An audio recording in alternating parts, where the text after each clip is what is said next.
noche, gente linda. Han pasado las 22 horas de un nuevo martes. Estamos en el anexo, lo que significa martes 22 horas, dando comienzo a una nueva entrega de El Quijote no se mancha. Mi nombre es Leo Zanetti, me acompaña en la mesa Cachi Provost. Hola Leo, buenas noches, ¿qué tal? ¿Cómo estás? Fresquita noche. Y bueno, pero le vamos a poner un poco de la típica calidez quijotera, como para ir ¿Estás pidiendo un abrazo, Cachi? para ir acomodando un poco el ambiente. Sí, un abracito estaría bien. Ahí está. Muy bien. Un abrazo de los primos de Avellaneda. Hasta ahí llega el comentario. Bueno, Me olvidé que tocaba eso.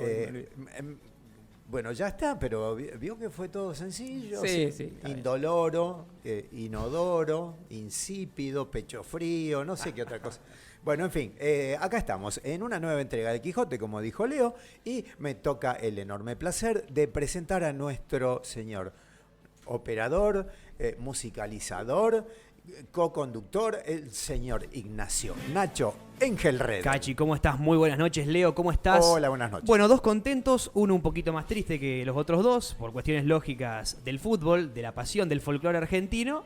Así que los hinchas del Rojo y los hinchas millonarios contentos en la noche de hoy. Y bueno, los hinchas de la academia un poquito bajoneados para arrancar esta semana.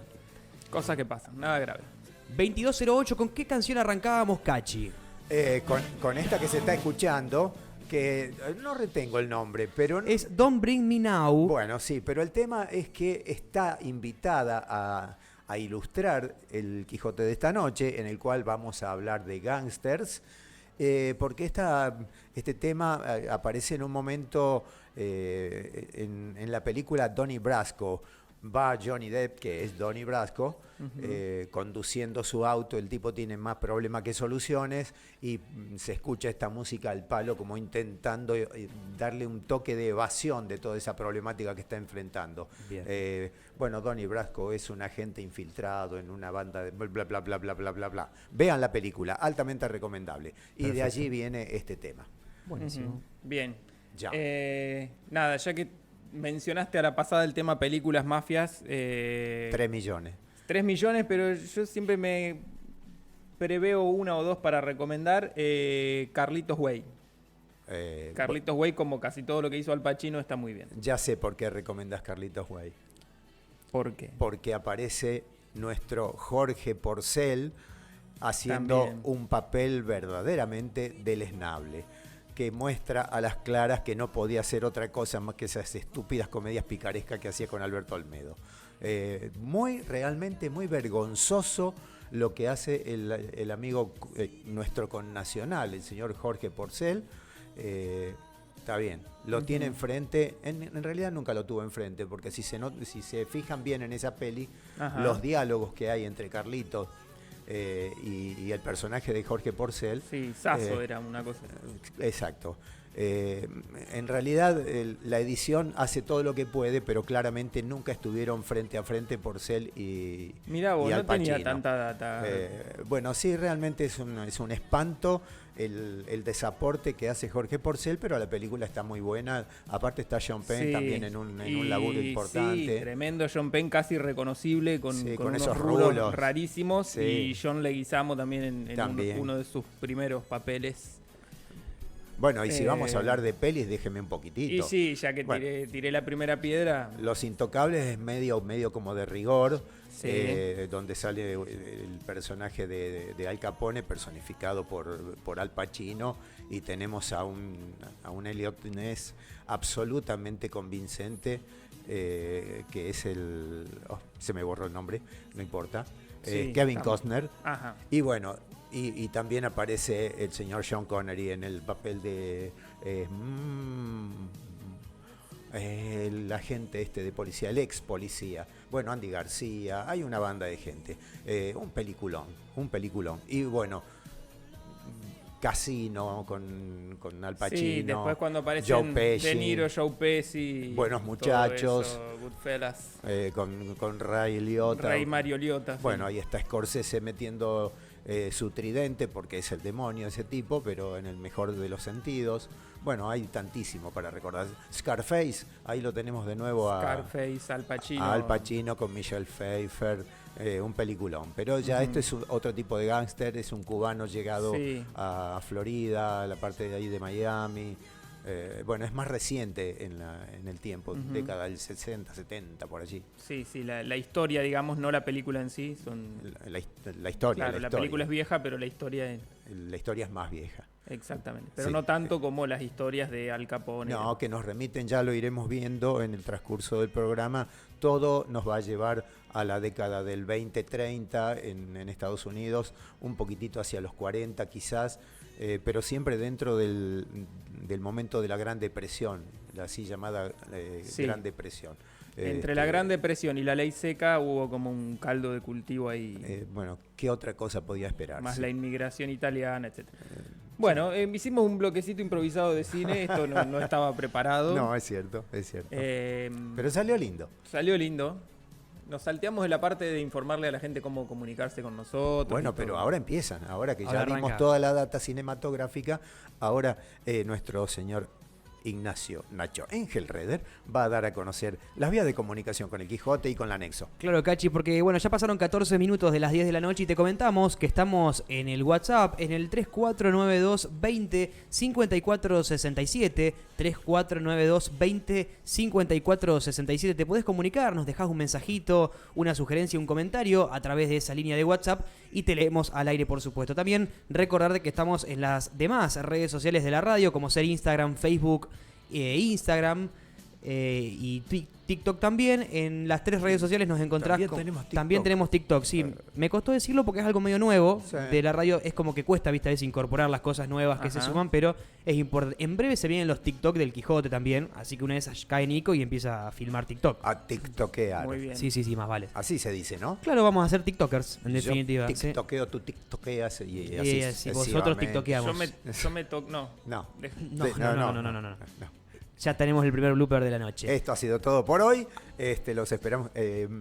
Sí. Ya dimos a conocer un montonazo enorme de redes, de formas de comunicarse con el Quijote. Sí. Lo que no podemos dejar pasar es que el programa de esta noche es en modalidad on demand. A ver, no eso. olvidemos que esta temática de A la carta. gangsters fue sugerida por un oyente, un muy apreciado oyente, desde Capital Federal. Ah, mira. Ahí lo teníamos a Oliver, que estaba sugiriendo cosas, y bueno, respondemos entonces con esta temática específicamente sugerida, pedida, solicitada on demand por él. Arroba Radio Nexo FM 1071 entonces en esas redes sociales y también a través de Twitch. De la misma manera nos encontrás como twitch.tv/ Radio Nexo FM 1071 y además de escuchar nos ves a través de esa plataforma. Esa oportunidad que la radio te plantea ahora de vernos en vivo también hasta la medianoche y si no, a través de la amplia grilla de Wiltel en 2 canales, en el 60 HD y en el 74.8 y a partir de octubre también en Wiltel de la localidad de Sunchales y en la grilla de Wiltel de la localidad de Esperanza también nos ves en vivo. Mirá qué bien. Y como decían los viejos locutores cuando anunciaban los radioteatros, A ver. y hay más fechas, hermanos del interior. Perfecto. Y Así puede haber decía. más también. Muy bien. Pero es una barbaridad. Esto no termina acá, ¿no? Porque en noviembre se suman más localidades, ¿eh? No, pues, Vos decís, listo, Sunchales, Esperanza, ya abarcamos. No. Somos En noviembre se suman más. una especie de virus invasivo No, esto es que corroe. es un símil COVID, es terrible. que Hay cosas llega. peores, Cachi. ¿Sí? Sí. Bueno, sí, ya el domingo que viene ya tenemos otra. Bueno, sí, por ejemplo. Bueno, adelante. ¿Con qué Bien. arrancamos hoy? Vamos a ahora hablar en algo- el programa de hoy de gangsters, como Sí. ha sido dicho. Sí. No hay demasiado para definir. Estuvimos charlando nosotros en la preparación del asunto. Cómo identificar a un gángster o qué priorizar dentro del amplio abanico que nos ofrece el crimen organizado. A ver, él sobre todo, el sombrero tirado sobre los ojos, la Sí. ametralladora Thompson. Hay un estereotipo que está bastante claro que nos sitúa, como decíamos hace un rato, en los inmigrantes italianos en Estados Unidos en la década del 20, 30, con Capone como probablemente no sé si el más importante, pero sí el más famoso y más conocido. Sí, el más conocido, sin ninguna duda. No, de hecho no fue el más importante, el más gravitante fue otro, otro de ascendencia siciliana. Capone creo que venía del lado de Nápoles, era napolitano, bueno, Sí. también vecino, por ahí cerquita, de la gente del sur. Pero sin duda Capone muchísimo más conocido, quién sabe por qué, que el amigo Lucky Luciano. Sí, sí, Y- sí. y Y hay- varios otros nombres Y hay famosos tantísimos. ahí Sí. empezando a desmenuzar. Arranquemos por algún contenido relativamente breve, porque por Sí. allí no tenemos mucho tiempo antes de la primera tanda. Para ir redondeando el primer bloque, podemos contar algo de la historia de Bonnie and Clyde, Ajá. que también son archifamosos porque tuvieron una historia bastante particular dentro del mundo del crimen que mezcla un intenso romance con todo el asunto criminal. Una especie de Romeo y Julieta a los tiros. Exactamente. Ahí está, de noche. Y bueno, y también, como veremos en algunos casos de estos criminales famosos, una vida y una carrera delictiva que los mandó a las tapas de los diarios, los volvió súper famosos, pero que duró muy poco.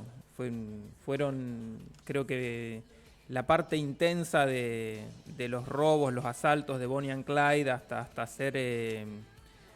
ser asesinados en una emboscada dura un par de años o algo menos de eso. Del 30, 31 al 34. Ujú. Ese es el periodo, digamos. Bueno, ellos se conocieron cuando Clyde Barrow ya era un delincuente menor, digamos. Se dedicaba a asaltos a mano armada, ese tipo de cosas. Estuvo preso Clyde al poco tiempo de comenzar esta relación de pareja.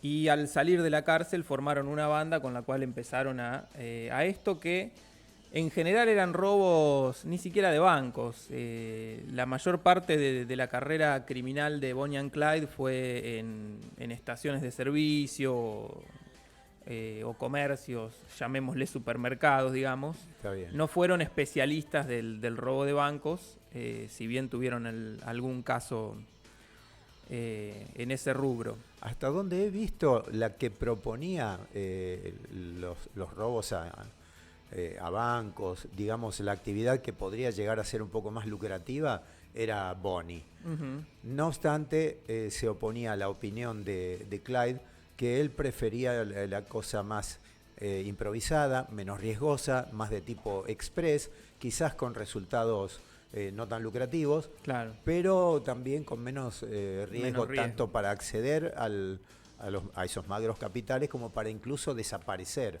Aunque si uno bien lo mira, tanto te van a correr por robarte una gallina como por ir a chorear un banco. La diferencia está después en la condena que te puedan dar. Sí. Pero sí te van a estar corriendo. De modo que por ese lado como que le doy la derecha a Bonnie, ya que vamos a hacer el esfuerzo, hagámoslo por más. Que valga la pena. Sí, aparte que los bancos del lugar, recordemos que era un espacio muy rural dentro de todo, no eran grandes sí, ciudades. en Texas, en líneas generales, se movieron en Texas. Lo que era el oeste profundo, digamos, Sí, la el América suroeste, profunda, sí. El suroeste tirando para México, pero no tanto. Ujú. Bueno, una de las estrategias que utilizaban esta banda justamente era moverse entre distintos estados. Ujú. Con lo cual en aquellos tiempos estamos en épocas que justamente buena parte de las historias que vamos a contar hoy sirvieron para poner en evidencia la necesidad de consolidar lo que después va a ser el FBI. Ajá. Es decir, una oficina de investigación federal que laburaba a nivel país. Claro, que aúne las legislaciones de Claro. todos los estados. Porque antes de esto la policía era estatal, era exclusivamente estatal. Y bueno, esto daba un margen para que los criminales como Bonnie and Clyde anduvieron por 5 estados en los cuales se movían como haciendo lío en un lado y refugiándose en el otro, Ajá. y cosas por el estilo. Bueno, yo no tengo mucho más, Cachi, que ir llegando al final de la historia de esta gente. Lo que a mí me quedó como un corolario bastante saliente de lo poco que que hemos podido extraer que no sean detalles específicos de tal día tal cosa, tal hay otro día tal otra cosa. decenas de tiroteos específicos y robos específicos. Lo que he sacado como conclusión es que el resultado en términos lucrativos de cada robo, o digamos de toda su actividad criminal, no justifica, pero ni de lejos, la cantidad de muertes que generaron. O sea, hubo mucha víctima inocente, un poco inocente porque se cruzaba justo en el momento de la huida o de la llegada, o estos chicos eran de gatillo fácil, que yo me inclino por esta segunda opción. ¿Y por qué me inclino por esta segunda opción? Porque cuando son emboscados por los agentes que los estaban persiguiendo en un camino en Luisiana, secundario, que era por ahí. Bueno, recibieron una lluvia de balas, pero cuando se registró su auto, que tenía algo así como 160, 170 impactos de bala, más lo que tenían ellos en sus cuerpos, cuando se registra su auto llevaban un pequeño arsenal de armamento, incluso automático, escopetas, revólveres, pistolas, rifles de repetición, ametralladoras, lo que pidan, menos bazooka, había de todo.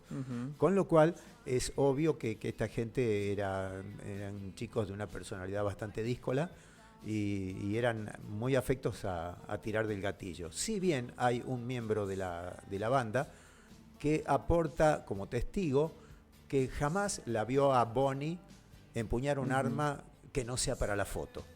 Bien, ese es un punto interesante que ha sido discutido, digamos, por algunos historiadores o biógrafos de esta gente. Discusiones a rolete sobre claro, el rol de Bonnie en la banda, pero la opinión generalizada es esa, justamente, que tenía algunas funciones en cuestiones logísticas o de organización, pero que no tomaba las armas en el momento de los asaltos puntualmente. Bueno, de hecho, Clyde era el más entusiasta a la hora de darle duro al gatillo.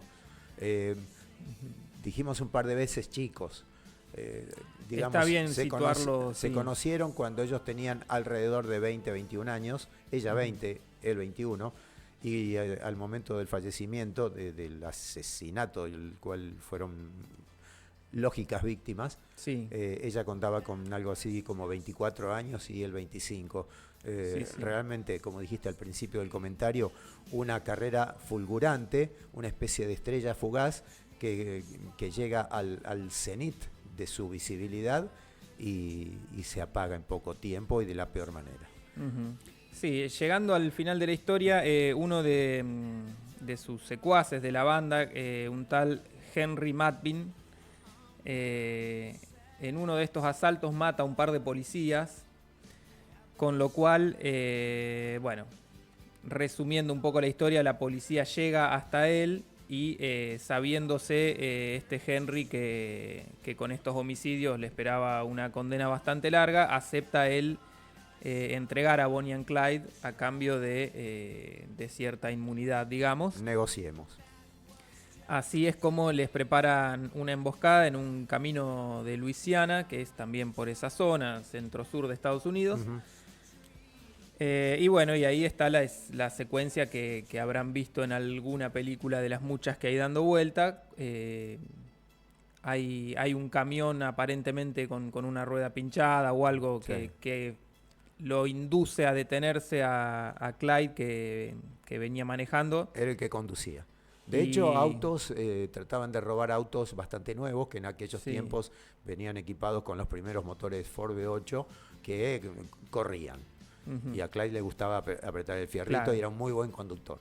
Cuando lo fuerzan a bajar la velocidad, ahí los acribillan, eran, no me acuerdo si 6 u 8 policías que estaban en los costados del camino, con la orden explícita de vaciar todos los cargadores de todas las armas que llevaban encima.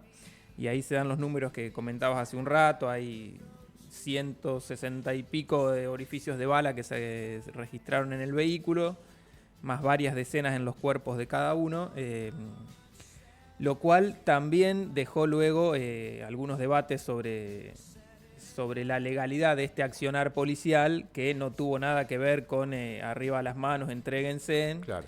Y sobre todo con esto que decíamos, que estaba Bonnie en el auto, que según la mayoría de las fuentes nunca había matado a nadie. Era, en todo caso, le cabía el rol de cómplice. Sí.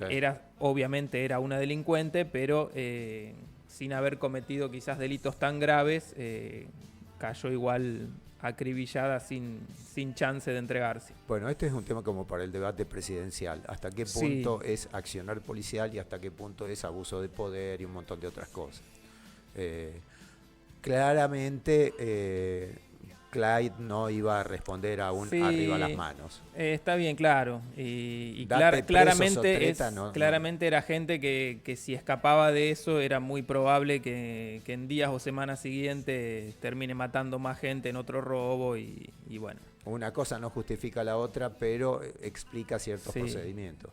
Nunca se puede lograr que todo salga bien y feliz y limpio. Una de las cosas que me llamó mucho la atención con respecto a la filmografía que hay respecto a esta peli, es que la primera de las pelis que se rodó tomando a Bonnie y Clyde como eje temático, la dirigió Fritz Lang, aquel de Metrópolis. Mirá vos.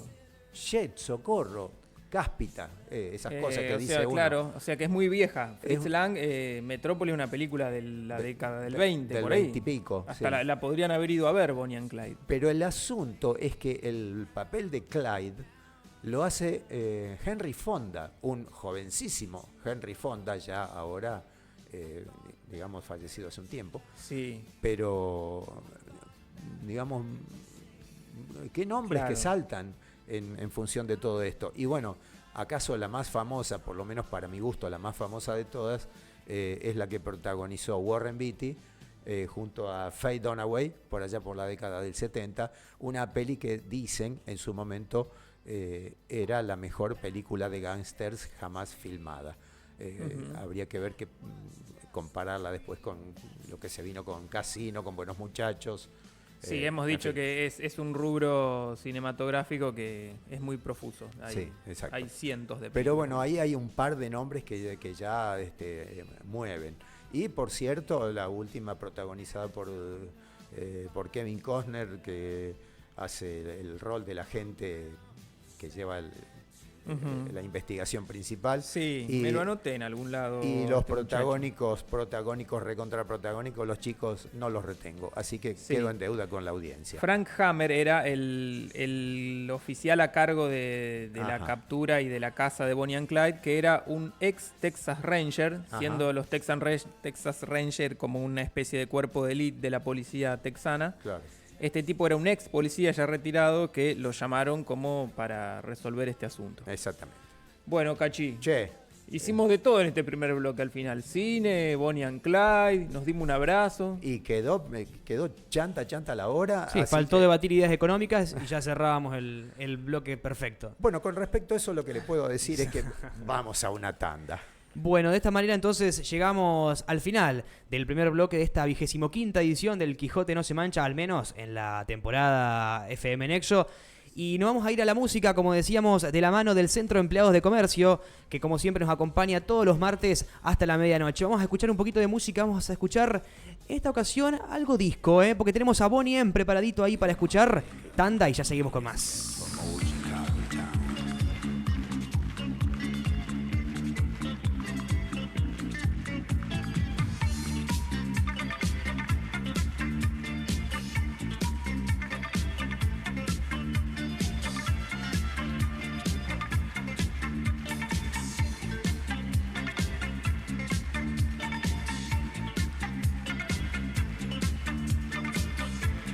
Bueno, estamos de vuelta, Cachi. Te aviso. De vuelta. Sí, por las dudas. Yo estoy haciendo así. Eso es un bajo, ¿no? Porque estás tocando así. Claro. ¿Viste cómo entiendo yo? Pero es para que salga mejor por la cámara. A lo Jaco Pastorius, con el bajo. El bajo sin trastes. Ajá. Bueno, ¿para qué les voy a seguir explicando? No hace falta. Bueno, a ver, ¿con qué sigue todo esto, che? Bueno, vamos a seguir con algunas historias de mafiosos. Que, a eso mafiosos, vinimos. gángsters, esas cuestiones. Les iremos variando el nombre. Voy a intentar resumir y organizar un poco un conflicto entre bandas criminales que nos pone un poco en contexto de lo que era el crimen organizado en Estados Unidos en la década del 20, completamente acaparado, por lo menos en estos rubros, por inmigrantes italianos, principalmente sicilianos, o en todo caso por sus descendientes. Sí. Década del 20, estamos hablando de tiempos de la ley seca, como hemos dicho, que dio contexto al crimen organizado. También un poquito más adelante digamos, el advenimiento del fascismo en Italia tuvo algo que ver también con la persecución del crimen organizado en Italia, hizo que muchos emigren hacia los Estados Unidos, aunque bueno, la inmigración italiana a Estados Unidos ya era importante antes. Aunque ahí tenemos un datito, ¿no? Sí. Los inmigrantes que escapaban del fascismo, cuando organizaban las organizaciones criminales, copiaban de alguna forma la estructura fascista. Exactamente. Así que me escapo de algo que luego voy a reproducir allí al lugar a donde voy a estar llegando. Es un comentario muy acertado de tu parte, Cacho. Bueno, es la primera vez que lo logro, de modo Me permito que lo tendré elogiarte en presente. público. Bueno, les voy a contar brevemente lo que se conoce como Guerra de los Castelamarenses. Ajá. En cuestión, esta gente, la mayoría de ellos, venían de una ciudad de Sicilia llamada Castellammare del Golfo. Uh-huh. De ahí viene lo de guerra castelamarense, que sería el gentilicio en cuestión. Espero tener que decirlo no tantas veces porque es un poco largo. Sí. Esto sucede en la década del 20. En Nueva York, el crimen era liderado por Joe the Boss. Así se conocía a Giuseppe Masseria, que era un italiano de origen siciliano. Este tipo era el que manejaba el asunto en Nueva York. Ajá. Debajo suyo, entre tantos otros, debajo suyo en orden jerárquico, ¿no es cierto? No sí. literalmente. Estaba Charles Lucky Luciano Uh-huh. y unos cuantos más, pero lo menciono a este porque va a tener un papel muy relevante en la historia. La cuestión es que desde allá, desde Castellammare del Golfo, en Sicilia, el capo de la mafia que manejaba el asunto en Sicilia misma, un tal Vito Ferro, decide enviar a Salvatore Maranzano Uh-huh. con la orden de hacerse cargo él mismo de toda la movida en Nueva York. Entonces ahí la guerra ya es fácil de explicar. Está Masseria, que es el que estaba en Nueva York, y este Maranzano que llega con orden de hacerse cargo del asunto. Exactamente. Ninguno de los dos quiso ceder, entonces se dio esta guerra entre los dos bandos. Cada uno tenía obviamente sus seguidores en segundo orden y en tercer orden, y los alcahuetes y todo lo que venía más abajo. Pero bueno, eran dos bandos de criminales, todos italianos, todos dedicados principalmente al tráfico de alcohol, que estaba prohibido en aquellos tiempos. Y que Sí, bueno, fue digamos, la ley seca fue el remedio para un mal que luego se vio potenciado justamente por ese remedio. Aquí es donde el remedio fue peor que la enfermedad. claro, Porque es verdad. en una especie de decisión así, digamos, media mojigata, diría yo, porque Sí. es pura mojigatería. Vamos a quitar al demonio del alcohol de los cuerpos de nuestra gente y para ello dictaremos esta ley de no tolerancia al alcohol y qué sé yo, y la gente lo que quería era escabiar algo, porque Sí. además estaba inmersa en una profundísima crisis económica que traía hambre, desazón, desasosiego y todos los que a uno se le puedan ocurrir. Con lo cual esta ley seca le dejó servido en bandeja un enorme mercado a todos aquellos que tuvieran los riñones como para bancárselo. Y aquí es donde aparecieron todos estos muchachos, todos estos muñecos que venían, para colmo, venían de una zona picante, Sí. porque allí había calabreses, había napolitanos, los sicilianos que ya venían con la historia de la mafia que ya venía siendo organizada en desde el Italia siglo misma, XIX. digamos, sí, sí. Bueno, la cuestión es que esta guerra obviamente les resultaba antieconómica a ambos bandos, que terminaban peleándose entre sí y estropeándose los negocios. Inconveniente del cual se percató el mencionado Lucky Luciano, Ajá. que era un joven, venía de, digamos, en segunda línea. Luciano ya es nacido en Italia, llegó a los Estados Unidos con solamente 9 años. Así que, En 1903 llega claro, a la Ellis Island con su familia, sí, ya teniendo 9 añitos, ya un nene grandecito. Sí. Pero era todavía nativo italiano, solo que americanizado por opción y por costumbre, porque se hizo americano. Sí, lo que va a hacer Luciano es un acuerdo con el jefe rival, que era Maranzano, para entregar a su propio jefe, que era Masseria. Claro, eso es lo que faltó por ahí Sí. clarificar. El hecho de que en el momento en que aparezca el Maranzano Lucky Luciano, digamos, revistaba a las órdenes de los que ya estaban de en Nueva Joe York Masseria, de entrada. Sí, que sí. era un bestia, un bruto de aquello, Sí. pero era el capo de Tutti Capi. Bueno, Luciano entonces lo entrega a Masseria, que es asesinado en 1931. Con esto se termina la guerra en cuestión. Y Maranzano, que era el que había sido enviado desde Sicilia por Vito Ferro, termina efectivamente haciéndose cargo del crimen organizado, y ahí es cuando constituye lo que van a ser las 5 familias de Nueva York. Ajá. Este tipo Maranzano reparte las zonas en 5 familias, cada una con su capo en cuestión, y se presenta a sí mismo Maranzano como el capo di tutti capi, que sería el jefe de todos los jefes, el que está por encima de toda la organización. Claro, ahí estaba un poco el gato encerrado que Sí. alcanzó a ver Lucky Luciano. Me parece a mí, esta es conclusión Sí, que saco sí, sí. yo. El hecho es que el tipo convoca una reunión, dice: acá vamos a hacer todos unos muchachos buenos, armamos un conglomerado de familias donde todos tengan la posibilidad de levantar la mano y dar su opinión. El capo de Tutti Capi son oídos. Sí. Acá todo el mundo, todas las familias le tenían que tributar, o sea, el resto, las 4 familias restantes le tenían que tributar cierto porcentaje de sus negocios al amigo Maranzano. Con lo cual, la medida tan democrática no era, tan pacificadora no era. Había un germen de violencia que seguía subsistiendo. Sí, era más organizativa que democrática, digamos. Claro. Ponía un poco de orden en el asunto, pero bueno, Maranzano seguía siendo el capo di tutti capi, y además era parte de la vieja escuela. Era un tipo grande que, entre otras cosas, exigía que todos los que quieran integrarse a estas familias criminales de Nueva York debían ser italianos o tener ascendencia italiana. Claro.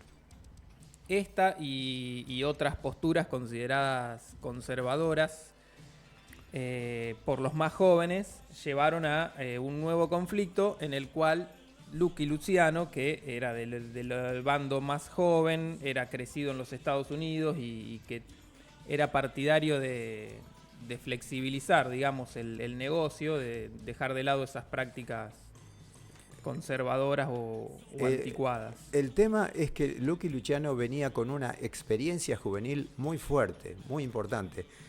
Él, siendo un niño italiano, se encontró de muy joven con la necesidad de labrarse un futuro, un porvenir, y esto comenzó haciéndolo por vía de ofrecerle protección a los niños judíos que eran hostigados por jóvenes ya de pequeñas bandas callejeras, Ajá. de origen irlandés, algún que otro italiano, pero básicamente los irlandeses que estaban continuamente molestando a los niños judíos.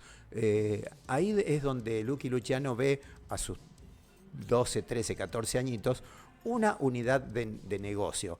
Le ofrecía protección a estos chicos por pago de unas moneditas semanales. Unos chupetines, capaz. Claro, y ahí es donde conoce, en ese accionar, conoce a un muy inteligente, a un muy despierto, muy ágil de mente, chico judío, Sí. que sería su amigo para el resto de sus días, que es Meyer Lansky. Este Meyer Lansky, que forma un dúo incorruptible, irrompible, junto con Lucky Luciano, sería quien luego estaría cerca de Lucky Luciano en el momento de tomar esta decisión de integrar a diversos miembros de diversas colectividades, porque, a ver, el objetivo era ganar plata. Claro, Luciano era mucho mejor empresario en ese sentido. Claro, Tenía claro. más claro ese objetivo y un poco menos de códigos de honor que arrastraban, de honor o hasta de patriotismo que traían sobre todo los que venían ya grandes de Italia. Hasta de regionalismo, diría. Sí. Porque era cada vez más chiquita la patria a la cual se intentaba mantener, digamos, incólume y llena de honor. Hay un código de honor que en ningún momento la mafia toleró que se quiebre, y cada vez que se quebraba, obviamente, corría sangre, rodaban cabezas, que es la conocida omertá. Cuando hablamos de omertá, hablamos de el código de silencio. Por más que te estén arrancando dedo tras dedo, no podés entregar un nombre, te tenés que callar la boca, y ese es el código de honor fundamental de los mafiosos, de los gángsters. Sí. La omertá, así se llama. A mí me interesa el asunto de la omertá como código a la hora de la siesta. Claro, Habría que muy- imponerlo por ordenanza municipal, por Sí. ejemplo, que sea un estricto código. Omertá musical, Sí. omertá para los perros, que Sí. no ladren cuando no deben, Exactamente, porque todo eso. te la regalo en Hoy casa. cayó piedra, Cachi, a la siesta. ¿Escuchaste vos? ¿Qué estabas haciendo? Escuché, tratando de dormir, pero estaban los ¿Viste? perros ladrando porque hacía ruido la de la piedra, y esto era un tonillo. Bueno, Así como es. ya se vendrán imaginando, si nos prestan atención, yo a veces cuando, bueno, se nos va la historia por las ramas y no sé si la gente nos sigue, pero ya se imaginarán que Lucky Luciano estaba con la clara intención de deshacerse de estos viejos italianos que traían costumbres arcaicas, así que por orden de Luciano y por medio de sicarios judíos, lo mataron también a Maranzano, Sí. el capo di Tutti Capi, Seguro. y se terminó el asunto. Y Luciano ahí sí decidió hacer un negocio, podríamos decir, más democrático. Creó en el año 31 lo que se llamó la comisión, Ujú. que aglutinaba a los jefes de las 5 familias de Nueva York, sumando además al outfit de Chicago, liderado por Capone en ese tiempo, Sí. y a la familia criminal de Búfalo, que te debo el nombre del jefe porque no me lo anoté. No era Buffalo Bill, seguro. Pero bueno, estas 7 familias compusieron lo que fue originalmente la comisión, que se proponía esto: organizar el crimen, repartirse las zonas, los negocios, y eliminando ahora sí la figura del capo como alguien por encima. Acá hay otra jugada maestra de Lucky Luciano. Sí. Repito, siempre es lectura que hago yo, que me atrevo a llegar Sos a un esta gran conclusión. analista de la mafia, Cachi. ¿Te parece, Che? Será la experiencia. Sí, Eh, de haber sido estafado en que con reiteradas ocasiones. que con esta iniciativa y mostrando esta suerte de bonomía y de capacidad para abrir el juego, el tipo implícitamente y de todas maneras se convertía en un primus inter pares. O sea, conservaba, aunque tácitamente, diría diplomáticamente, una cierta preeminencia con respecto al resto de los Sí. jefes de familia, porque hay que reconocer que el haber tirado sobre la mesa una iniciativa de este calibre obviamente genera cierto grado de agradecimiento, de consideración favorable. Y tiene a la vez una gran idea, que es la creación del consigliere. Es el tipo encargado, una especie de primer ministro. Y consejero, te traduzco. Claro, de consejero, pero una suerte de embajador ante las familias para que las cosas ante cualquier irritación que surja, se arreglen por vía de, digamos, de la diplomacia, del diálogo, de las buenas costumbres. Vayamos olvidándonos de los consabidos tiroteos y bombardeos y ametrallamientos entre familias. Ya veremos que la cosa necesitaría de otros momentos para ir realmente aplacándose. Pero en principio estaba ya generado el germen de que la concordia iba a ser un mejor negocio para las familias, que lo que tenían que hacer era centrarse en ganar plata y con la plata ir aceitando los mecanismos correspondientes. Esto quiere decir apelar a la corruptibilidad de jefes policiales, agentes de policía, políticos, clérigos, todo lo aceitable. Sí, sí. Era aceitable. Casi todo se compra. Exactamente. Bueno, para quienes tengan tiempo y gusten de las series, en HBO pueden encontrar Boardwalk Empire, Ajá. que es una serie bastante larga, donde están todos estos tipos. Sí. La serie incluye a los personajes que nombramos y a muchos más. Está, no sé qué tan fielmente representada la historia, pero Sí, nunca lo vamos a saber. basada claramente en todos estos personajes y en todo este lío en la época de la ley seca. Yo la empecé a ver, está bastante bien. Después me prestaron un rompecabezas y cambiaron mis prioridades, así que la perdí de vista después. En realidad el tema series, en lo personal, me resulta un poquito denso, porque cuando uno se entusiasma, ve todo lo que hay por delante, todo lo que falta y todo el resto de las propuestas que van surgiendo, y dice, chafre, otra vez, y esto no se termina más. Ya pasó con, qué sé yo, Walking Dead, en su momento Game of Thrones, pasó con Lost, Sí, en sí. fin, tantísimas. Y es una lástima. Bueno, ahí tenemos también Los Sopranos, una enorme serie Sí, de mafiosos, ya un poquitito más venido aquí en el tiempo, ¿no? en cuanto a la historia. En sí, cuanto sí. a la historia, sí. Pero bueno, hay a rolete. Bueno, che, esto dale, ya... un abrazo para Gusti, que está como siempre Ya estaría, saludando ¿no? desde el Twitch. Ajá. Y vamos cerrando ya la primera hora de programa. Qué barbaridad, cómo se nos va la vida. Será posible, che.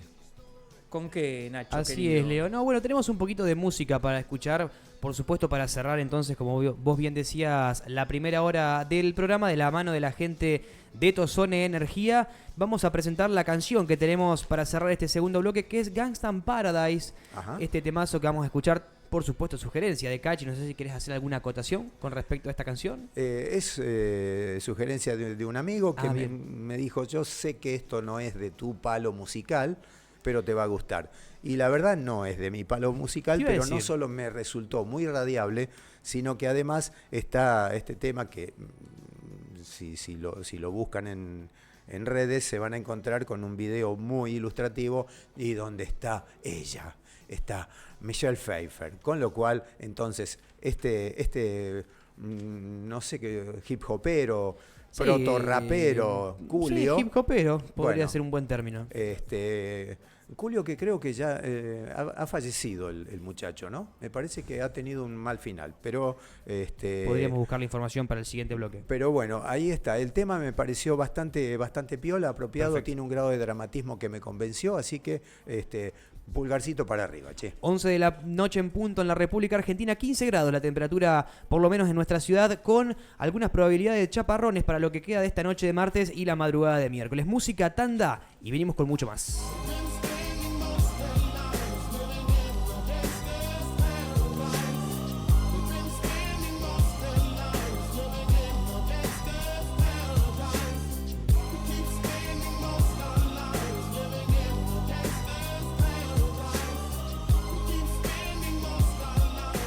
Rápidamente y resuelve la situación con un par de tiros. ¿Con su suegra? Con su suegra, y ya está, un par de tiros, resultó que la suegra era alérgica al plomo, con lo cual tuvo una especie Una complicación de salud.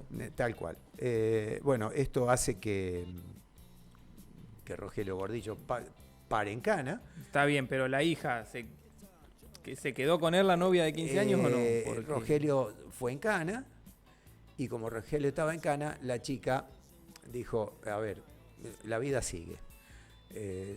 Y se casó con un señor y lo dejó a Rogelio en banda y la vía. Está bien. Esto hizo que entonces al salir tome la decisión de irse a Rosario y en Rosario arma una pequeña bandita con gente de allí que empieza a hacer pequeños latrocinios en el entorno del pueblo. Ujú. Esto ya le empieza a dar unos dineros, se ve que el latrocinio era bastante redituable porque logran comprar un par de autos y logran comprar armas, pero armas como las que se usaban en las películas. O sea, Pero no de utilería. las que vemos nosotros hoy en las películas, en aquel momento eran las que se usaban, las famosísimas ametralladoras Thompson, aquellas que tenían, algún modelo venía con el tanque, Sí, el cargador redondo, otras tenían el cargador típico alargadito, con la empuñadura allá adelante, como para hacer mejor puntería, eran armas relativamente largas. Sí. Lo cierto es que estos tipos en Rosario, por allá por 1920 y pico, A eso te iba a ir a ubicarnos en el tiempo. se que compran estaba un par de faltando. autos bastante modernos y se compran esta ferretería como para ir sustentando ya otro tipo de latrocinios de mayor envergadura. Bueno, con estas ametralladoras Thompson se largan a un raíz delictivo que me voy a permitir leer, Sí. porque los pueblos son muy de nuestra zona. Partiendo de Rosario ellos. La zona operativa, partiendo de Rosario, era Armstrong, Ujú. Casilda, Venado Tuerto. Los Molinos, los Molinos no nos suena tanto, no me suena tanto a mí por lo menos. Villa María, todo por acá cerquita. Sí, cuidado, Cachi. Este- No este- sigas leyendo por las dudas. Lo que me llama la atención es, estamos hablando de aún no ingresados en la década del 30, y el tipo ya disponiendo de armamento muy, muy importante, muy moderno para la época, y desenvolviéndose lo que uno presupondría como lógico, digamos, en la gran capital, en Buenos Aires.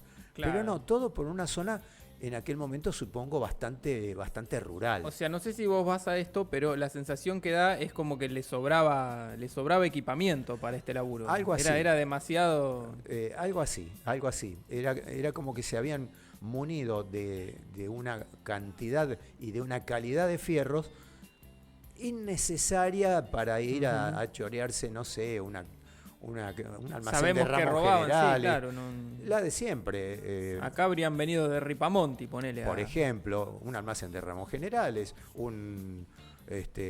algún negocio grande que haya habido por la época. No sé si habrá habido alguna concesionaria de autos, un banco. Pero igual estamos hablando de una especie de desproporción del armamento con respecto al ámbito al cual querían llegar. Otra de las características de este pibe cabeza es que era un tipo que le gustaba muchísimo vestir bien. Estaba siempre recontra mil engominado, un tipo muy detallista, y así como era detallista con su persona, que se empichaba muy bien, trajes muy oscuros, el tipo impactaba con su simple presencia, pero además era muy meticuloso en el estudio de los golpes que iban a dar, él y sus secuaces. Este era un típico gángster. ¿Por qué? Porque formaba parte de una banda pequeña, una gang, Ujú. una banda pequeña, no de una organización, una familia. Eso ya es más mafia. La organización más macro es mafia. Este era el típico gángster. Ametralladora Thompson en mano, auto, empilche, cara de malo, y a allí tirar. vamos por nuestras cosas. Ujú. Eh, ¿Y cómo le fue con este asunto? Le fue bien porque enganchó una minita que le gustaba, ¿Tenía madre? pero todo tiene su consecuencia. La chica esta vivía en el barrio de Mataderos, en la ciudad de Buenos Aires. Ujú. En una oportunidad durante los carnavales de 1937, el pibe cabeza el amigo Gordillo la va a visitar, aprovecha las fiestas de carnaval, la profusión de disfrazados, de murgas y demás, como para escabullirse, llegar a la casa de esta chica que estaba embarazada de un hijo o hija Sí, de ella. suponemos, está bien.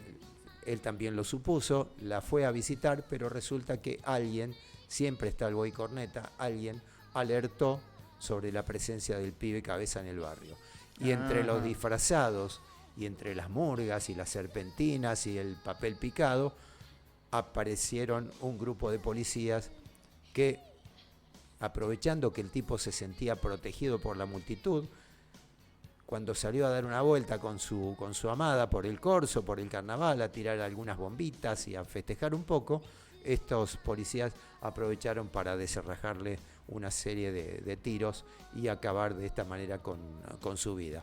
Se defendió lo mejor que pudo con un par de pistolas. Ya dijimos que era un tipo muy afecto a las armas y a las armas más modernas que podía conseguir, pero bueno, eso no impidió que la policía, que lo venía buscando desde hacía bastante, acabara con su vida. Acá tenemos de nuevo un procedimiento tipo express, como pasó con Bonnie y Clyde. Acá no hay aviso previo, o en todo caso, date preso, pum pum. Y tenemos un caso muy parecido al final de Dillinger, que si nos da el tiempo lo vamos a contar en un ratito también. Otro de los que yo llamaría el gángster químicamente puro. Sí, arquetípico, digamos. Arquetípico, estereotípico, típico. Sí. Bueno, hasta ahí fue este asunto de Rogelio Gordillo, el pibe cabeza, de quien Leopoldo Torre Nilsson, por allá por la década del 70, en 1975, se mandó una peli bastante piola, según dicen, yo no la he visto, protagonizada por Alfredo Alcón en el rol de El pibe cabeza y secundado por el enorme José Slavin. Ya dije, no he visto la película, con lo cual no sé qué rol cumplía José Slavin, pero además estaba Edgardo Suárez y Raúl Lavie. Edgardo Suárez, aquellos que han visto la película Juan Moreira, es el que personifica al Cuerudo, un personaje que además, esto ya para los que tenemos algún añito, hacía un enorme programa de radio a la noche, y en ese programa de radio a la noche que conducía Edgardo Suárez se escuchaba, y yo escuché, creo que fue la primera vez que lo hice, el tema que hoy nos acompaña en nuestra presentación, desde el comienzo de Emerson Lake and Palmer. En la presentación. Todo tiene que ver con todo, tiene que ver con todo. Muy bien. No sé si se entendió algo de esto que dije, pero sí, me pareció piola. No, la última parte no, pero... No, pero... Lo de Edgardo Suárez a mí me toca particularmente porque cuando yo era chiquito, jovencito, 13, 14, me llevaba la radio a la cama, pegaba la oreja y escuchaba el programa auspiciado por la marca Cossack que ponía desde el comienzo. Quien está bien pegada a la radio también o al Twitch, en este caso es Yara, que bueno, ahora leo el mensaje que dejan a través del Twitch. Porque hay no sé si hay una gente suerte que se anotan al sorteo, Cachi. Porque parece que está teniendo repercusión. Bueno, vamos a sortear una ametralladora Thompson, pero de cargador circular. Creo que lo leo yo si querés, Leo, no tengo problema. Sí, cómo no. Tenemos Yara IBZ, no sé si será la abreviatura de su apellido, que dice, si hay beso del chico de pelo largo, qué o bien. sea, hay dos posibilidades. No, dijo de pelo largo, no de pelo poco.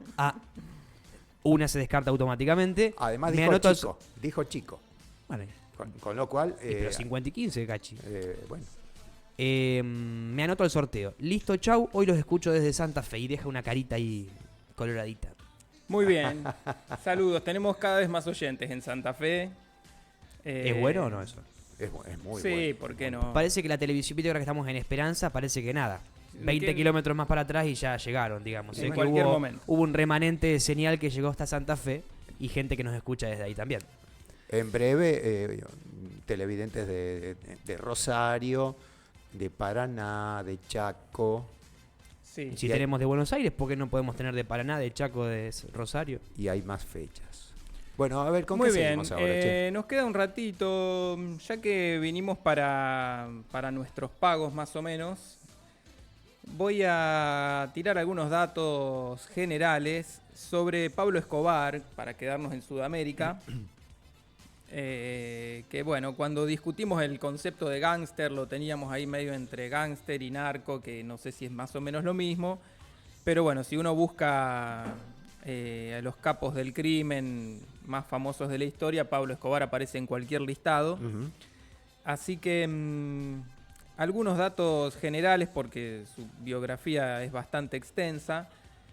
Nacido en 1949 de una familia campesina, Escobar fundó con unos 35, 36 años lo que sería el Cartel de Medellín, dedicado principalmente a la producción y comercialización de cocaína, con números tan impresionantes como acaparar el 80% de la producción mundial de cocaína, lo que es bastante, y acaparar el 60% del mercado de cocaína en los Estados Unidos, Lo que es bastante. lo que también es bastante, es por amplio margen el mayor mercado consumidor de drogas del mundo, por lo menos per cápita. Ajá.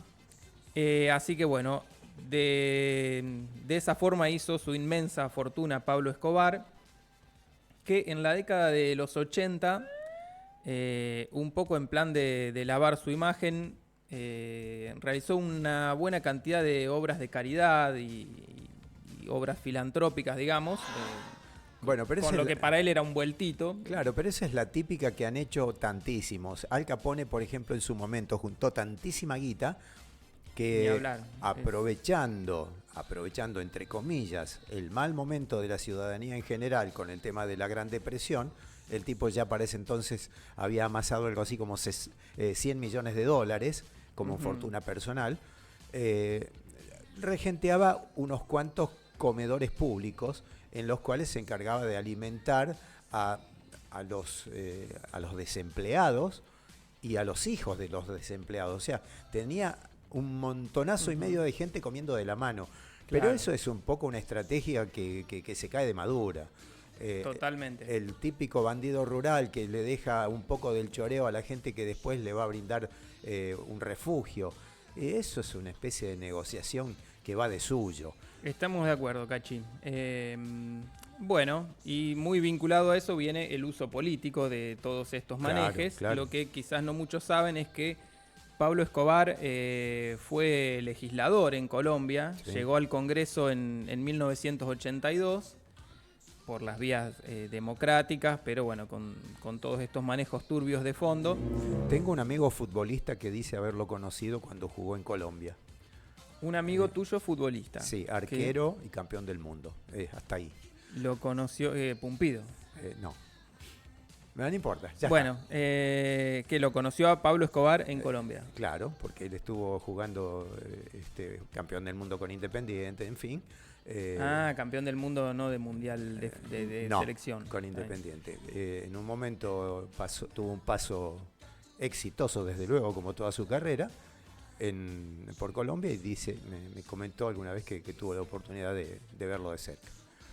Bueno, Chanfle. y vivió para contarlo, digamos así. Sí, y muy bien.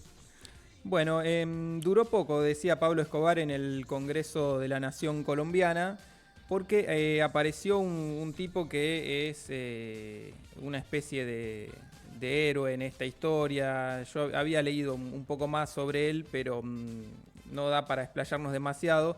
Rodrigo Lara Bonilla era ministro de Justicia en aquellos tiempos, Sí. y se jugó literalmente la vida en su investigación para sacar a la luz los crímenes de Escobar. Fue la mayor piedra en el zapato de, Sí.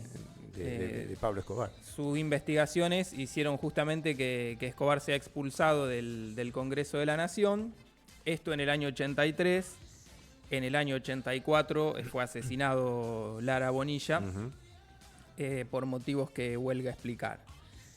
A partir de allí, Escobar comienza una guerra abierta y total contra el Estado colombiano, que en fines de la década del 80 y parte del 90 cuenta miles de víctimas, la mayoría de ellos policías y muchos criminales en el medio. Bueno, de hecho pagaban por los policías muertos, les pagaba a los sicarios cuentapropistas que daban vuelta por todo Colombia. Ujú.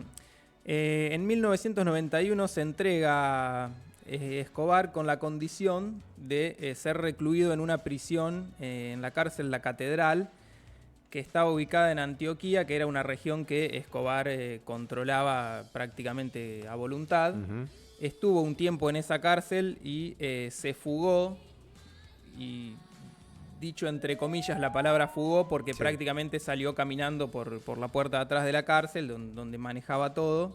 Bueno, de hecho, la Y- prisión en sí era una especie de hotel de lujo. Sí, era un palacio básicamente. Sí, Bueno. donde no faltaban comodidades. O sea, no tanto el lujo arquitectónico en todo caso, pero sí en cuanto a comodidades, a disponibilidad de juegos. Más de una vez fue visitado por equipos profesionales de fútbol que iban a hacer un picadito ahí con él. Digamos, el tipo se daba una vida propia de quien había ofrecido en algún momento hacer frente a la deuda externa de Colombia con capitales propios, obviamente a cambio de la absolución de todos sus pecados. Sí. Obvio. No lo pensemos por las dudas, Cachi. No, Es mucho, ¿no? Es mucho. no sé, acá, no, sí, qué sé yo. Bueno, la cuestión es que después de esta fuga, sí, aparentemente el Estado colombiano se propuso capturarlo. 17 meses le llevó de intensa búsqueda hasta que el 2 de diciembre del 93 lo acorralaron y lo mataron en la azotea de una casa. Ujú. Tenía 44 años nomás Escobar, que Sí, acá murió vemos que bastante joven. Se repite continuamente el hecho de que las vidas que se apagan, digamos, tempranamente. También Al Capone murió con 40 y pocos años. El que llegó a bastante viejo, pisó los 70, no llegó, fue Lucky Luciano. Ajá. Murió creo que a los 68 años, algo así, exiliado en Italia, viviendo muy bien. Sí, se puede decir. No pudo que- volver a la América que él tanto amaba, pero sí se dio el gusto de vivir lo que otros no han vivido. El pibe Cabeza fue muerto a los 26 años. Ya veremos Dillinger también, le pasó Sí, eso. Bonnie and Clyde hemos dicho. 24 y 25, sí, todo muy, muy joven, che. Preguntan, Cachi, supongo, en relación a tu arquero, si era Carlos Mario. Tal cual. Tal cual, era Carlos Mario. Pregunta Néstor. Ajá, Así claro, que claro. le Sí. confirmamos. Sí, negro, era él. Que me honra con su amistad. ¿El arquero o el negro? Los dos. Me los imaginaba. Bueno, che, listo, Cachi. Cerramos el bloque sudamericano. Se cierra y bueno, y queda algo como para el último, bueno, recta final y veremos con qué Sí, señor. seguimos. Muy bien, tenemos entonces un poquito de música para introducirnos en el último bloque del Quijote no se mancha de este 3 de octubre. Tenemos algo de 1974, música que pertenece a una película, Perros de la Calle, no sé si les suena Sí, algo. cómo no. Bueno, entonces vamos a ir a escuchar. ¿Les parece algo por ese lado, que es Atascado en el medio contigo? Sí, señor. Stuck in the middle with you, si lo traducimos al inglés, y es la canción que entonces escuchamos ahora. Creo que es mi preferida de... No me doy cuenta. Sí, Estamos, de vuelta. Yo estoy. ¿Vos estás, Cachi? Creo que sí. Por ahí estoy, Nacho, por ahí me ¿estamos? voy, Yo nunca me fui. estoy Nunca te- estando, a veces Yo a veces estoy en un lugar y no me doy cuenta si estoy o no estoy. eso puede ser un síntoma de bilocación. Similar a cuando se encontraron con Leo Gómez acá en la escalera, que no sabía si te ibas o llegabas. Exactamente. Ese tipo de fenómenos paranormales me pasan por ahí de dudar de mi existencia. Yo no creo Bien. que a vos te pase nada paranormal. A vos te puede pasar algo para anormales. Bueno, a ver, ¿con qué vamos a Bueno, seguir ahora que corte este juego de palabras tan pavote que estamos haciendo? Nos queda un rato. Como por ejemplo el chat de Twitch, Sí. de los creadores Sí, de las palabras, los juegos de palabras. Sí, exactamente. El chat de Twitch. Bueno, vamos a seguir. Sí, esta es la adelante. mejor forma de cortar con esto, es Bien. leyendo un mensaje de nuestros oyentes, que ¿Cómo son los no? que nos Por escriben favor. toda la noche al 3492-2054-67. Dice aquí un oyente, por favor terminen con esos chistontos. No, es otro. Bien, Adelante. Clau tenemos. Clau. Ujú. Hola, muy bueno el programa. Hay un tema que se llama Me matan limón del indio. Me matan limón del indio Solari. que relata la muerte de Pablo Escobar. También mató a un candidato a presidente, Luis Carlos Galán, en pleno acto de una plaza. Tremendo. Es el mensaje que nos hace llegar Clau. Sí. Si no me equivoco, de Santa Fe también. Sí. ¿Habrá algún lugar público que pongan un parlante con la Nexo fuerte en Santa Fe? Porque mucha gente de Santa Fe, digo... Seguramente, sí, no sí, sé, o ahí algún- estamos en la costanera o, debe ser, o algún chofer de colectivo que pone la radio y entonces todos escuchan. Claro. o nuestro amigo el Rulo. En realidad, esto comentario solo para quienes recuerden el Quijote de hace algunos años, solíamos ser 3 de este lado. Claro. Y la tercera pata era nuestro amigo Rulo Benavides, que está viviendo en Santa Fe. Éramos Así Quijote, que- Sancho Panza y Rocinante. Exactamente. ¿Cuál era cuál? No se sabe. No estaban asignados sí. los roles. Así que bueno, puede ser que él haya llevado nuestras vibras para Santa Fe. Che, bueno, gracias a todos los oyentes. Vamos a seguir un poco con sí. el contenido que se nos va a la Y un noche. saludo también a mi amigo Pechi, que me había recomendado ese tema del Indio Solari. Pero bueno, como el Cachi ya había elegido Monopolizó, toda la música, claro. viste Sí, cómo sí. es el tema. No Encima queremos entrar en conflicto. Encima uno no puede cuestionar, ¿viste? Porque... Bueno, No, vamos no. a tener que empezar a hablar de John Dillinger, Sí, ¿sí, señor. o no? John Dillinger, nacido en la ciudad de Indianápolis, en el estado de Indiana, en 1903, lo cual, proyectando su vida para adelante, como la mayoría de la gente, lo ubica en el espacio temporal en el que ha ocurrido casi todo este programa. Tuvo un breve paso por el ejército, sin pena ni gloria, y en 1924 se casó con una chica de 16 años. Ajá. Durante un tiempo llevó o intentó llevar una vida normal, pero no conseguía laburo y tuvo problemas de pareja, cuyos detalles desconocemos. Y no queremos Y no es conocer. nuestro estilo No. tampoco escarbar en las miserias personales de la gente. La cuestión es que al poco tiempo de haberse casado y con problemas de plata, como habíamos dicho, un amigo lo convence para asaltar un comercio, un robo menor, digamos. A lo que accede John Dillinger. La cosa sale mal, terminan ambos en cana. El amigo tenía plata para un buen abogado y salió con libertad condicional o algo por el estilo. Qué bien. Nuestro querido John no tenía plata para un buen abogado. Ah, qué mal. Lo condenaron a 9 años de prisión efectiva. Como sucede, sin ir más lejos en nuestro país, John Dillinger, que era un delincuente menor, en esos 9 años de cárcel se graduó con honores de delincuente profesional, aprendió todo lo que podía sobre robo de bancos. ¿Cómo era la máxima de los que van en cana? El que entra bueno sale malo, el que entra malo sale peor. Sí, sí. Bueno, eso en la cárcel, además de aprender mucho sobre robos de bancos, hizo contactos y empezó a formar sus futuras pandillas. Otro dato al margen es que se destacaba en la cárcel en el equipo de béisbol. Ah, Era buen jugador de béisbol, Mirá. como una que yo conozco.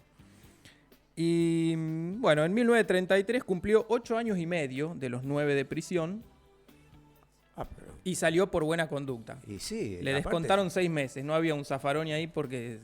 No le hicieron mucho precio, que digamos. No le descontaron gran cosa, pero bueno, una vez en libertad condicional, formó su banda, robó un primer banco en Ohio y cayó preso de nuevo. ¿No ves? Hasta acá no viene muy bien como un gran delincuente, uno no se explica mucho su fama, pero acá sí empieza lo que lo llevó a la tapa de los diarios. Los cómplices de su banda se Ajá. presentaron en la prisión disfrazados de policías, hicieron una maniobra que resultó exitosa, logrando así la fuga de Dillinger. Bueno, hasta acá garpan más los cómplices que el mismo Dillinger. Sí, ¿no? como que parece que laburaban mejor, pero Ajá. bueno. Esta fuga fue seguida de unos cuantos robos de bancos que reforzaron la fama de Dillinger, sobre todo porque eran raras las víctimas y más raras aún las víctimas civiles. O sea, se hizo fama, digamos, de ladrón bueno, si se quiere. Claro. Por empezar, choreaba los bancos en el 30 y poco, tiempos de la Gran Depresión de Estados Unidos, donde mucha gente le habían dicho el que depositó dólares y al final no. Claro. Entonces la gente tenía los bancos montados en coso Sí. y entonces se identificaba con este tipo que choreaba los bancos porque aparte no mataban civiles, de vez en cuando algún policía, pero bueno, tenía buena imagen, digamos. Hagamos el paralelo con el raíz delictivo de Bonnie y Clyde. Claro, mucho más... Por 3 chirolas amasijaron una bocha de gente. Dicho para aquellos que estén en Europa escuchando nuestro programa, Sí, amasijar. por muy poco dinero que lograban en sus asaltos, en sus robos, era mucha la víctima fatal que había como consecuencia. Es obvio que Dillinger, al ser todo lo opuesto, se había granjeado y con mucho la simpatía de la gente. Bueno, cuando la banda de Dillinger estaba en su mejor momento, tuvieron un golpe de mala suerte. En enero del año 34 estaban en un hotel que se incendió por causas desconocidas. Ajá. Los bomberos acudieron, como suele suceder en un incendio, apagaron el fuego y en todo el desparramo identificaron a estos tipos que ya eran intensamente buscados por la policía. Y no solo eso, sino que al revisar el hotel incautaron $25.000, que para la época era una fortuna, Y para, hoy también, Sí. por lo menos para gente como uno. Y incautaron también armas. Bueno, cuestión que por este accidente vuelve a caer preso Dillinger junto con sus secuaces. Y de esta prisión surge una de sus fugas más famosas. Yo recuerdo haberla visto en una de las varias películas que hay, aunque no sabría decir cuál era. Donde Dillinger se fabrica, simula una especie de arma. No se sabe bien si con un jabón o con un pedazo de madera, como que lo talla para darle forma de un revólver. Ajá. Y bueno, con este artefacto encañona o simula amenazar a un guardia y le saca la llave, todas esas cuestiones. Uh-huh. Bueno, esta fuga nuevamente exalta la fama de Dillinger, pero en esta misma fuga comete un pequeño error jurídico, podríamos decir. Cuando sale de la cárcel se afana el auto de la sheriff. La sheriff. Sí, era una señorita. Ajá. Y se escapa con el auto robado y cruza a otro estado vecino. Lo que hablamos en el principio del Sí, programa. lo que mencionábamos al principio. Dillinger, al cruzar en un vehículo robado de un estado a otro, su delito pasa a ser de competencia federal y ahí se involucra el FBI o el proto-FBI. Claro. No sé si existía ya con ese nombre, pero sí existía el famosísimo Edgar Hoover, Ajá. que va a ser después el creador del FBI. Y entonces este tipo se pone al frente de la persecución de nuestro amigo Dillinger. Una vez fugado, Dillinger se instala en Chicago, Uh-huh. se relocaliza, donde organiza una nueva banda. Aparece en esta banda el famoso Babyface Nelson, Ajá. entre otros varios. Sí. Más de lo mismo, robo de bancos, tiroteos con la policía. Ya se daba que la policía los tenía muy identificados. Había muchas escenas de casi capturarlos y que se escapaban a los tiros. Uh-huh. Por lo cual, aparentemente Dillinger decide poner paños fríos al asunto y quedarse en el molde por un tiempo. Claro. Comienza a vivir en Chicago, que era una ciudad bastante grande ya para la época. Con un nombre falso, se hacía llamar Jimmy Lawrence. Se consiguió una novia nueva que no tenía ni idea del quién era él. pasado criminal, sí, ni de que él era John Dillinger. Claro. Y bueno, pasa un tiempo alejado del crimen hasta que el 22 de julio del 1934 va al cine con su novia. ¿Y quién no va al cine con su novia? Y con una amiga de la novia, Cachi. Apa. El problema es que esta amiga de la novia sabía quién era este supuesto Jimmy. Y como no había hecho voto de omertá, ni de silencio a la siesta, ni nada de eso, esta amiga de la novia dio aviso a la policía. Tengo miedo que termine muy mal esto. Con lo cual, cuando salieron del cine, estaban viendo Enemigo Público número 1, protagonizada por Clark Gable. Ajá. Bueno, después de la película salieron del cine, los estaba esperando prácticamente toda la policía del condado, de lo que fuera. Estaba Christian Bale ahí esperando todo. Estaban todos. Me imagino. Y bueno, lo acribillaron al amigo John Dillinger, dándole muerte, como a cualquier persona que se acribilla, ¿no es cierto? Sí, el tema es que en aquel momento, aprovechando el gentío a la salida del cine y demás, lo arrebataron al tipo y se generó una especie de tiroteo peligroso para el resto de la gente. Fue muy temerario el accionar de la policía, porque no es que hicieron un seguimiento medio de canuto hasta que el tipo se alejó un poco y lo enfriamos ahí cuando ya no haya tanta gente. No. Aparte la salida de un cine, calcula. Por eso, mucha gente saliendo. Salvo que hubiera sido el Belgrano.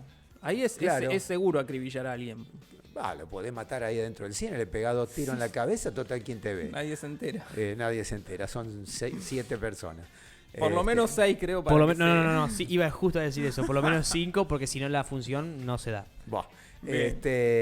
Bueno, el hecho es que fue atacado por la espalda, además, como dato de color, fue atacado por la espalda y uno de los disparos le atravesó el cráneo, entró por el occipital trasero y le salió por el frontal delantero, por un ojo. Con lo cual la muerte fue prácticamente instantánea y bueno, y ahí es donde termina otro de estos grandes íconos del gangsterismo. Uh-huh. Y otro de los que yo me atrevería a decir, también es químicamente puro, porque es el tipo que chorea bancos con secuaces, no con una organización, una mega estructura por detrás.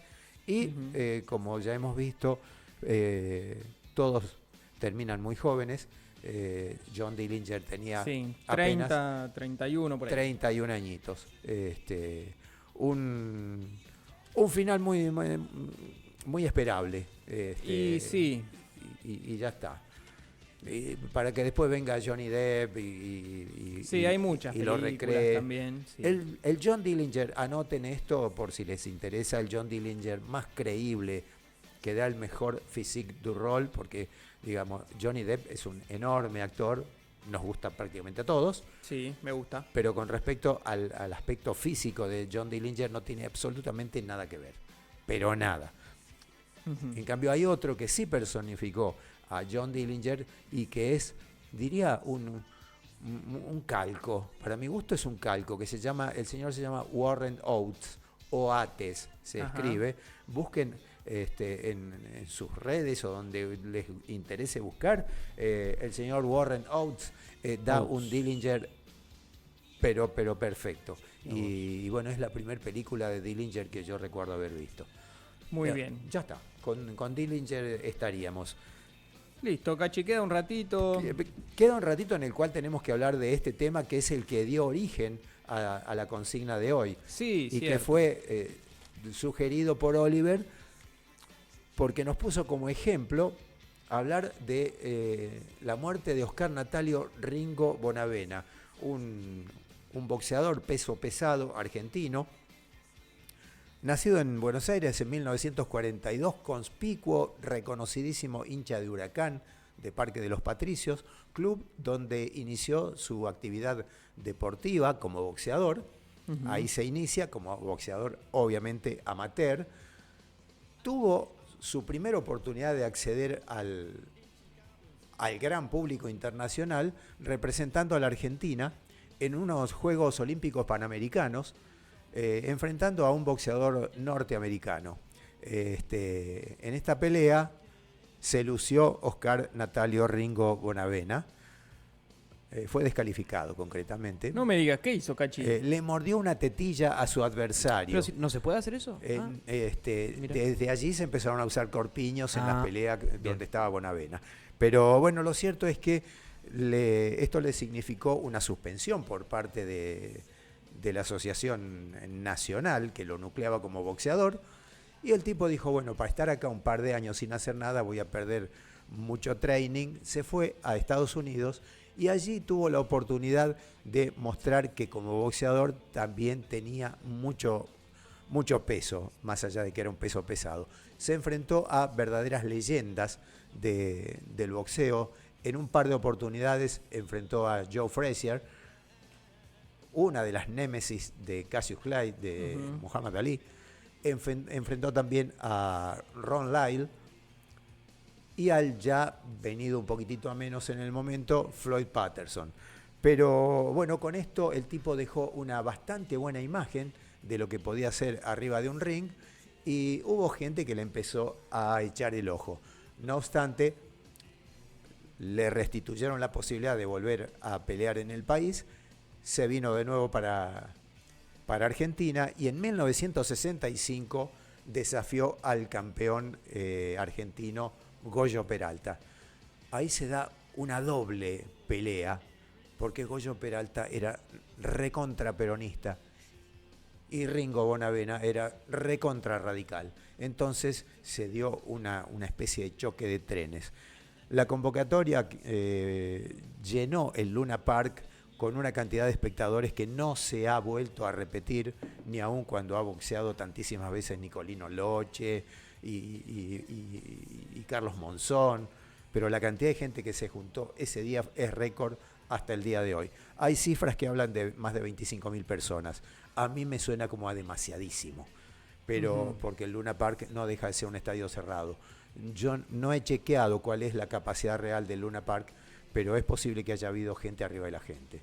Sí. 25.000 personas es Más algunos espiando por la ventana, Cachi. recontra mil Podemos mucho. contar también. El caso es que Bonavena gana el campeonato y con esto se gana de alguna forma la posibilidad de volver a Estados Unidos a una especie de buscar una nueva posibilidad, esta vez por los puntos, por los porotos buenos. Y en 1970 le sale la gran posibilidad de enfrentar al campeón mundial Cassius Clay, ex Cassius Marcellus Clay, ahora llamado Muhammad Ali. El tipo había hecho un cambio de nombre porque también había hecho un cambio de religión, se había abrazado el islamismo, había sido objetor de conciencia durante la durante la guerra de Vietnam, se había negado a participar en el ejército norteamericano, con lo cual fue preso y le habían quitado el título de campeón mundial. Luego, pasada la condena, digamos, recuperó su título y fue por él Oscar Natalio Ringo Bonavena. En 1970, en el Madison Square Garden, se vieron las caras estos dos bravucones profesionales. Los dos hacían muy buen uso de su imagen, de su bravuconería. Repito la idea. Mucho show. Mucho show. El show previo que fue la ceremonia del pesaje ya prefiguraba lo que iba a ser una pelea muy entretenida. Se prometieron knockouts en pocos rounds. Total que el knockout prometido tempranamente por Muhammad Ali no se dio sino hasta el 15º round. O sea, Ringo aguantó prácticamente toda la pelea. No sin antes haberlo tenido también por el suelo él a Muhammad Ali. Esto le granjeó el afecto de muchísima gente. Perdió la pelea, pero ganó afectos y ganó consideración. Una de esas consideraciones fue la de un promotor menor, pero que era un tipo que tenía intereses por el lado del estado de Nevada. Intereses a nivel de espectáculos, de clubes nocturnos y demás. Era un tal Joe Conforti. Este Joe Conforti era un ampón de poca monta, pero manejaba algunos capitales, y entonces le propuso a Ringo Bonavena ser su manager, trabajar en la promoción de su figura, de su imagen, y generarle algunos encuentros más tendientes a ver si podía alcanzar una segunda pelea con Cassius Marcellus Clay, Muhammad Ali. Esta sociedad con Joe Conforti lo llevó a Ringo Bonavena a tener que pelear en algunos de los shows que organizaba él, Joe Conforti, en su Mustang Ranch. Era una especie de salón de espectáculos, algo por el estilo, que tenía en Reno, en Nevada. Resultó que Joe Conforti estaba casado con Sally, su señora, que para mi gusto no movía mucho la aguja, pero se ve que a Ringo Bonavena algo... No sabía tejer la señora. Decimos. En otro sentido no movía la aguja, pero se ve que a Ringo Bonavena de alguna manera le interesó la patrona y empezó a volar bajito en lugares a donde no debía hacerlo. Mínimo paréntesis, Nacho, la Virgen del Knockout de Masacre, si lo ubicás de acá al cierre, La Virgen nos vamos del con Knockout. eso. Bueno, que no era Sally Conforti precisamente. Yo ya había preparado el del indio, el de los redondos. Bueno, Nos podemos ir con los dos entonces. sí, los dos juntos. al ¿Cuál, mismo cuál, tiempo. cuál me decías, Leo, entonces? La Virgen del Knockout de Si Masacre. tienen algo interesante para charlar, hagan nomás. Es que no hay tiempo, cachivo. Bueno, Sí. con lo Estaba cual, la mujer. el amigo Joe Conforti se entera de que Ringo estaba haciendo picardías con Sally y dijo, esto yo no me lo banco. Bueno, aceleremos el relato porque se nos viene la hora del cierre. Sí. Mandó a uno de sus secuaces a que tome cartas en el asunto. El secuaz se confundió, no tomó cartas, tomó un chumbo y le pegó un tiro, un escopetazo en el pecho a Ringo, lo que terminó prácticamente de forma instantánea con su vida. Hay quien dice que fue un fusil de caza, una bala, hay quien dice que fue un escopetazo que tenía. Sabemos que no fueron cartas. El fin fue... No fueron cartas. Me inclino por una bala que se conserva digamos, un museo. El museo. en archivos forenses, no me salía la palabra. Bueno, con esto pierde la vida de esta forma Oscar Natalio Ringo Bonavena a los 33 años. Este no es un ampón, es un víctima de un ampón, pero pierde su vida a la edad de 33 años. Un ídolo del deporte argentino, un tipo muy, muy querido, muy visible y muy visibilizado a través de shows televisivos y demás. Se había largado a cantante popular, una cantidad de cosas, pero tuvo este lamentable fin que era de alguna manera crónica de una muerte anunciada, porque al muchacho le gustaba mucho la muy buena vida. No hizo más que llegar a los primeros planos del boxeo para llenarse los dedos de oro y demás, y tarde o temprano ese tipo de apetencias suele pasar facturas un poco duras de pagar. De acuerdo, Y ya Cachi. está, De che. acuerdo en que es así. No sé si está bien o mal, pero no nos importa en este momento. Y no hay mucho que podamos hacer al respecto. Yo no tengo, no. Ni de casado tengo anillo, che, No. mirá que será hereje el tipo. Bueno, esto Ha sido un gusto, todo Cachi, por la hoy, verdad. diríamos. Un gran programa, la hemos pasado muy bien. Hace de ayer que estamos acá en la radio, así que... Sí, ya es miércoles, Miércoles, che. Claro. Miércoles 4 de octubre. Siempre con ese chiste Sí. fácil. Algún día mejorará. Sí. Cuando ya no estés, Nacho. Bueno. Pues sí, O es como en la fiesta de Año Nuevo. ¿Te acordás del año pasado cuando vinieron ustedes de acá? Y claro. en radio no pasó más de una hora, pero bueno, esos chistes. O el 30 a la tarde decir, bueno, nos vemos el año que No, viene. el que viene, sí. ¡Pah! sí. Un patadón Hace en- el año pasado que no me baño. No, Bueno, es terrible. Veo que van aprendiendo de mis chistes. Che, bueno, le prometemos a nuestra querida audiencia, no sin antes agradecerles ¿Qué es ese ruidito, que Leo? hayan estado con nosotros toda esta noche, durante todo este programa. Les prometemos estar acá el martes Sí. que viene. efectivamente. Estará el Quijote no se mancha. Muy Claro. posiblemente no esté yo en el Quijote no se mancha, Sí. porque por allí llega el momento de volver a entrar al quirófano. Uno no lo sabe. Nunca Pero se sabe. por lo pronto la esperanza está dada en que volvamos a estar todos juntos. Y bueno, la despedida. Llegó el momento de la despedida, porque se Sí. nos vienen los lentos. A ver, ¿quién nos despide? Bueno. Pero previo a los lentos tenemos entonces dos canciones. Primero Los Redondos, Como me matan limón, y después La Virgen del Knockout. Tanto tema- así. Que este nos da los gustos a todos. Sí, ¿viste? vamos. Y después, bueno, qué sé yo, que me den a mí, no sé. Los lentos van a arrancar 0-10, así que Bueno, Sí. que sea lo que sea. Nosotros nos vamos, dejamos todo prendido y chao. ya está. Muy bien. Próximo martes, entonces, 22 horas. Ahí estamos. Listo. Se quedan con la música y la hora de los lentos. Y por supuesto, toda la madrugada con la mejor música en FM Nexo. Nos vemos. Chau, chau. Gracias.